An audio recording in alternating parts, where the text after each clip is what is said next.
मिनश्शैतानिर्रजीम बिस्मिल्लाहिर्रहमानिर्रहीम। ज़फ़र इक़बाल भुट्टा, teacher bio, new Korean school, Tauseef Sharif. Today we will discuss the subject biology and first chapter introduction to biology। ठीक है, हम इसमें introduction करेंगे कि व्हाट इज बियोलॉजी, बियोलॉजी क्या है, बियोलॉजी की कितनी ब्रांचेस हैं और उन ब्रांचेस के लिहाज से बियोलॉजी का हम रिलेशनशिप देखेंगे कि अदर सब्जेक्ट्स के साथ इसका क्या रिलेशन है। तो सबसे पहले हम देखते हैं कि biology, what is biology, biology क्या है।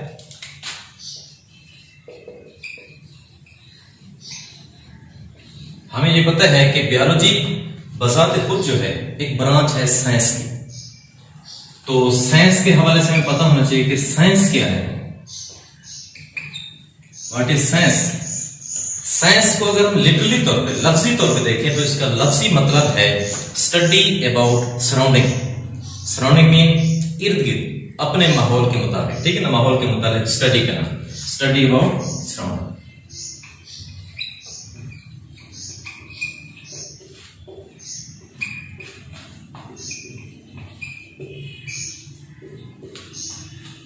ठीक है, साइंस जो कि एक वसी इल्म है और इसकी वसअत के लिहाज से इसके अंदर तमाम चीजों को डिस्कस करना मुश्किल है, इसलिए साइंस को डिवाइड किया गया है डिफरेंट ब्रांचेस में ताकि आसानी से उनको स्टडी किया जा सके, जिनमें से इसकी मेजर ब्रांचेस हैं बियोलॉजी, केमिस्ट्री और फिजिक्स। ठीक है, तो हम स्टडी करेंगे बियोलॉजी को। ये बियोलॉजी क्या है। बियोलॉजी बेसिकली ये 2 ग्रीक वर्ड्स का मजमुआ है। ठीक है, combination of 2 Greek words, BIOS and logos. ठीक है ना, biology is combination of 2 Greek words, BIOS and logos. BIOS mean life, यानी जिंदगी, जिंदा चीजें, एनिमल्स। ठीक है, उसके बाद लोगोस मीन टू स्टडी, मुतालिया करना, टू डिस्कस, बहस करना।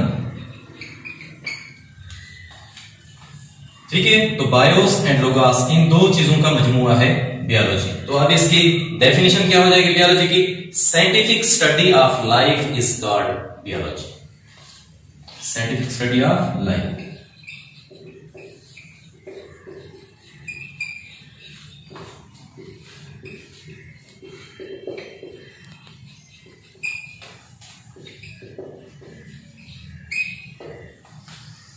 Biology is further divided into 3 main branches. Biology को मजीद 3 ब्रांचेस में डिवाइड किया गया है।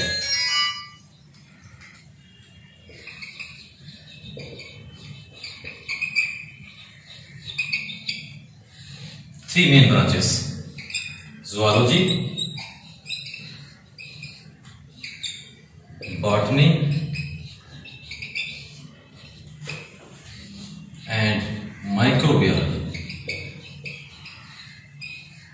3 मेन ब्रांचेस। ठीक है, zoology is derived from the word zoo. Zoo mean animals and logy mean to study, to discuss. तो ज़ूलॉजी ब्रांच क्या है, study of animal is called zoology. ठीक है, ऐसे ही बॉटनी है, बॉटनी प्लांट्स। ठीक है, study of plants is known as botany. Microbiology, ये भी नाम से जाहिर है, माइक्रो मीन माइक्रोस्कोपिक ऑर्गेनिजम्स। ठीक है, the organisms which can not see with naked eye. ठीक है, जो जानदार आम आंख से नजर नहीं आते।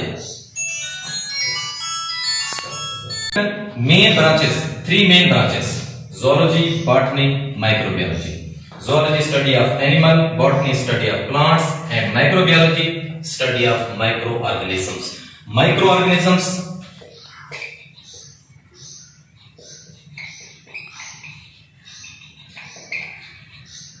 which cannot see with naked eye, जिन्हें हम आंख से नहीं देख सकते, उन्हें देखने के लिए माइक्रोस्कोप यूज करते हैं, उनको माइक्रो ऑर्गेनिजम्स कहा जाता है।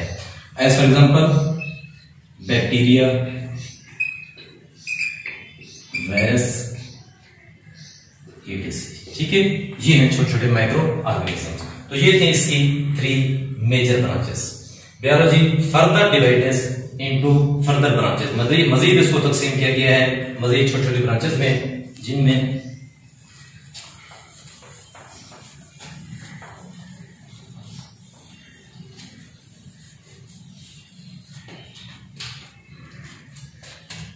फर्स्ट ब्रांच है मॉर्फोलॉजी।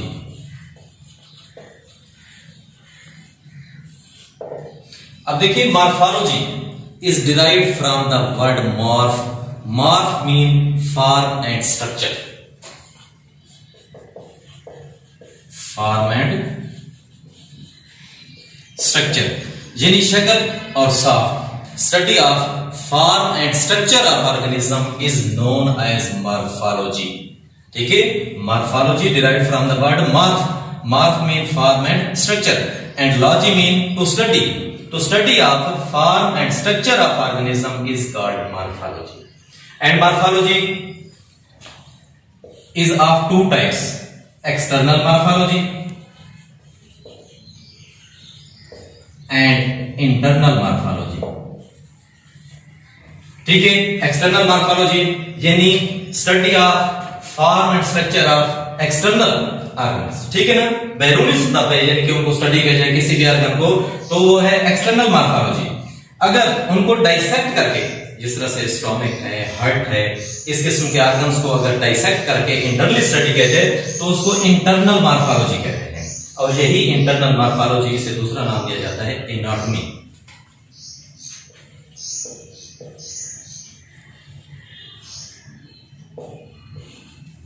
ठीक है, डाइसेक्ट करके इंटरनली उसको स्टडी किया जाए, मॉर्फोलॉजी।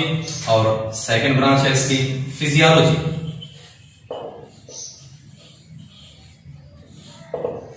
फिजियोलॉजी, अब इस ब्रांच को देखें, हर एक ब्रांच के अंदर अगर उसको लफ्जी तौर पे देखा जाए तो पूरी की पूरी डेफिनेशन उसी के अंदर होती है। अब जैसे कि physiology is derived from the word physio. Physio mean function, physio mean function and logy mean study. Study of functions of different part of organism is known as physiology. ठीक है, एक जानदार के जिस्म के मुख्तलिफ हिस्सों के अफआल का मुतालिया फिजियोलॉजी कहलाता है। ठीक है, next histology.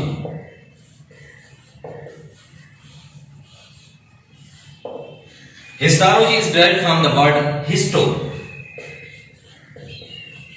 Histo mean tissues and logy mean to study. Study of tissues is known as histology. ठीक है, टिश्यूज का मुतालिया जो है वो हिस्टोलॉजी कहलाता है। इसके बाद है embryology.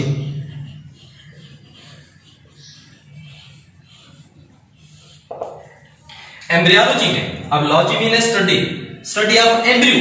What is embryo? Embryo क्या होता है? एम्ब्रियो कैसे बनता है? एम्ब्रियो बनने के लिए दो किस्म के गैमीट्स जरूरी होते हैं, एग एंड स्पर्म। ठीक है, sperm is the male gamete and egg is the female gamete.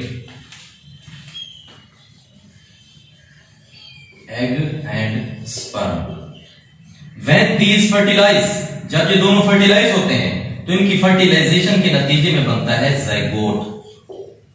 Then zygote develop into embryo and embryo after development develop into a new individual, एक नए जानदार में तब्दील हो जाता है। तो इसी एम्ब्रियो को स्टडी करने वाले जो ब्रांच है उसको कहते हैं एम्ब्रियोलॉजी। ठीक है, study of embryo is known as embryology. ऐसे ही सेल बियोलॉजी,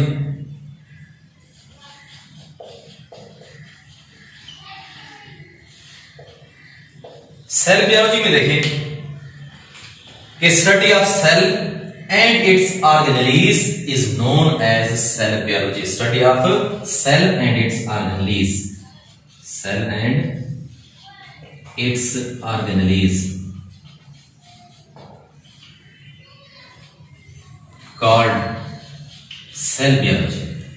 ऑर्गेनेलीज क्या होती है? अब हम एक डायग्रामेटिकली थोड़ा सा बताते हैं कि ये है एक सेल। सेल में देखिए आउटर मेम्ब्रेन, सेल मेम्ब्रेन है। इंटरनली तौर पे इसमें जो लिक्विड मटेरियल होता है उसको साइटोप्लाज्म कहते हैं। साइटोप्लाज्म के अंदर न्यूक्लियस, एंडोप्लाज्मिक, रेटिकुलम इसके अलावा माइटोकॉन्ड्रिया, वैक्यूल, सेंट्रियोल। ठीक है, अब ये तो पूरा सेल हो गया। इस सेल के अंदर देखें छोटे छोटे सब सेलुलर स्ट्रक्चर जो मौजूद हैं, इनको ऑर्गेनेलीज कहा जाता है। तो study of cell and its organelles is known as cell biology. इसको सेल बियोलॉजी का नाम दिया जाता है।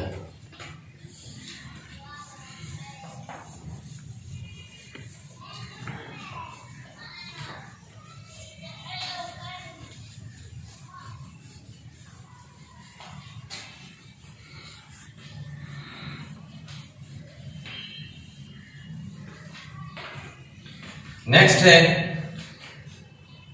Environmental biology.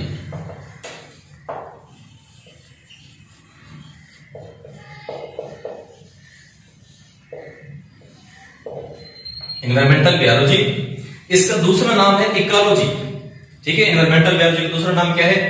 इकोलॉजी, यानी study of interaction between organism and its environment is known as environmental biology. Interaction, interaction कहते हैं बाहमी ताल्लुक between organism and its environment। ठीक है, एक ऑर्गेनिज्म और उसके माहौल का आपस में रिलेशनशिप, आपस में ताल्लुक जो है, उसको स्टडी करने वाली जो ब्रांच है वो है इन्वायरमेंटल बियोलॉजी। ठीक है, जिस तरह से फिश एंड पॉन्ड यानी मछली है और तालाब है, इनका जो आपस में इंटरेक्शन है, बाहमी ताल्लुक है, उसको स्टडी करने वाली ब्रांच इन्वायरमेंटल बियोलॉजी कहलाती है। ठीक है, इसके बाद है genetics, study of genes. What are genes? Genes क्या है? Genes are the hereditary units, विरासती इकाइयां। ठीक है, और यही जीन्स होते हैं जो मुख्तलिफ किस्म की इंफॉर्मेशंस को पेरेंट्स से ऑफस्प्रिंग्स में मुंतकिल करते हैं, यानी वालिदैन से औलाद में खसूसियात को मुंतकिल करने वाले जो साख्तें हैं, स्ट्रक्चर्स हैं, वो जीन्स कहलाते हैं। तो जेनेटिक्स में हम किस चीज को स्टडी करते हैं? जीन्स को और उनकी इनहेरिटेंस को। Study of genes and their inheritance.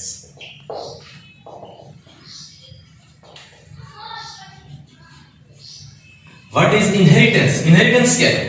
Transmission of characters from parents to offsprings is known as inheritance. ठीक है, inheritance mean transmission of characters, यानी खसूसियात की मुंतकिली कहां से? From parents to offsprings is known as inheritance. इसे इनहेरिटेंस कहते हैं। ठीक है स्टूडेंट्स, हमारा लेक्चर था ये ब्रांचेस ऑफ बियोलॉजी। आज हमने ये पढ़ा है, बाकी जो नेक्स्ट रिमेनिंग ब्रांचेस हैं वो हम कल स्टडी करेंगे।